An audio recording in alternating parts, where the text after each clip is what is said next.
มะขามเทศหวานไปตลาดมาเจอแม่ค้าบอกโลเท่าไหร่เนี่ยเนาะ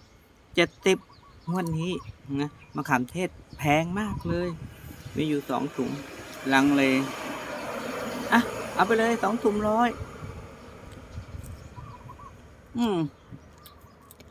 ก็ได้สิปกติเรากิน2-3 โล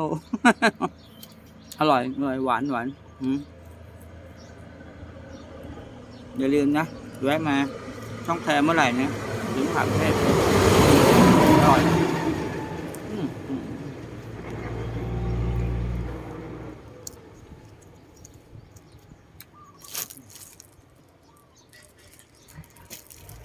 หน้าบ้าน1 โลอยู่ในครัวอีก1 โลมากินด้วยกันอร่อย